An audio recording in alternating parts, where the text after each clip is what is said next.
দেখতে দেখতে একটা বছর কাটিয়ে দিল মাম্মাম। আজ ছিল মাম্মামের হ্যাপি বার্থডে, আর এটা ছিল 10ই জুনের ভিডিও।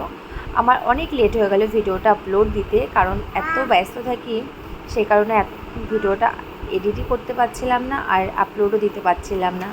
তো চলো, আজ ছিল মাম্মামের বার্থডে, আর এই হচ্ছে আমাদের সন্ধেবেলাতে মাম্মামকে নিয়ে বাইরে এসেছে। আর দেখো, এত মাইক বাজছিল, গান হচ্ছিল, এত লোকজন দেখে ও খুব মজা পাচ্ছিল।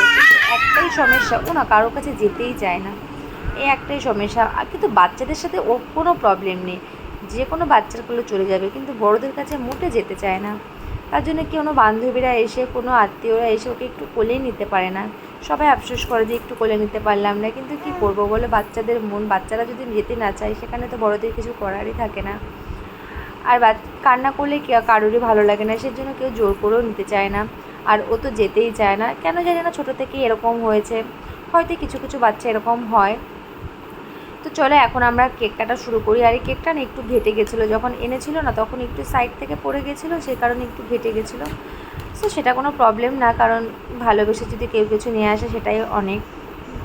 তো ঘেটে যাওয়াটা কোনো প্রবলেম না। তো চলো আজকে মাম্মামের, আর এই যে ডেকোরেশনটা দেখছো, এই বেলুনগুলো টানানো, পুরো প্যান্ডেলে বেলুন লাগানো, প্যান্ডেলের এক গেট বানানো, সব কিছু কিন্তু আজকে আমার মাম্মামের পিসিমণি আর তার বন্ধুবান্ধবরা মিলেই করেছে। সত্যি এত সুন্দর করেছে না, আমি তো ভাবতেই পারিনি যে বেলুনের এত সুন্দর একটা বেলুনের গেট করেছে, কারণ কোনো প্রফেশনাল বেলুনের গেট দিয়ে লাগানো হয়নি। আমি তো ভেবেছিলাম যে ওরা কি পারবে, কখনো করেনি, কখনো ওদের এক্সপিরিয়েন্স নেই, খুব ভয় লাগছিল যে কেমন কি হবে। তারপরে যখন বানিয়েছিল, আমি সত্যি দেখে অবাক হয়ে গেছিলাম যে আমি অন্নপ্রাশনে যতটা বেলুনের গেট লাগানোর জন্য লোক কিনেছি, তার থেকে অনেক অনেক ভালো লেগেছে আমার এটা। আর ফার্স্ট টাইম যে এতটা সুন্দর করতে পেরেছে সেটা দেখেও আমার খুব অবাক লাগছিল। দেন চলো এখন মাম্মামের কেকটা কাটা যাক। আর সবাইকে ডাকছিলাম যে সবাই আসো, কেক কাটবো। আর ওকে বলছিলাম কি, মাম্মাম ফু দাও, ফু দাও। আর দেখো, ও ফু দিতেই চাচ্ছিল না। কি বলো তো, বাচ্চা তো, এর জন্য অতটা ভালো অতটা বোঝে না, আর দিতেও পারে না।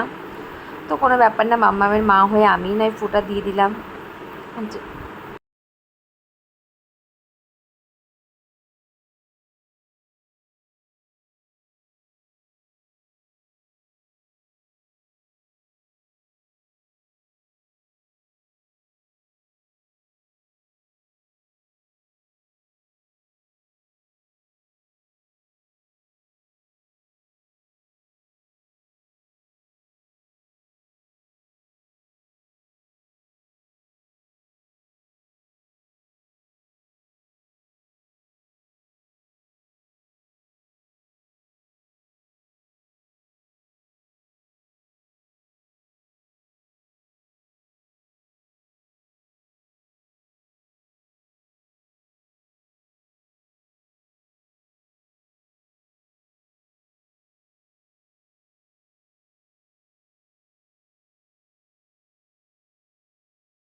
তারপরে কেক টেক কাটা কমপ্লিট, আর তোমাদেরকে দেখাচ্ছি আজকে ডেকোরেশনটা। এই দেখো, পুরো যে বেলুনগুলো সাজানো, গেট লাগানো, সম্পূর্ণ কিন্তু আজকে ভীষণই তার বন্ধুরা দিয়েই করেছিল। আর এ দেখো, কারোর কাছে যাবে না, শুধু দাদুর ঘাড়ের উপরে উঠে সারা দুনিয়া ঘুরে বেড়াবে। তার জন্য দাদু কী করবে, সমস্ত কিছু বাদ দিয়ে ঘাড়ের উপরে উঠিয়ে সারা প্যান্ডেল ঘুরিয়ে বেড়াচ্ছিল, কারণ কিছু তো করার নেই, কারোর কাছে যাবে না। আর আমি অতটা টাইম দিতে পারছিলাম না, কারণ সবার সাথে কথা বলতে হচ্ছিলো, সবার সাথে আলাপ ব্যবহার করতে হচ্ছিলো, সেজন্য আমি অতটা ভাবে ওকে দিতে পারিনি।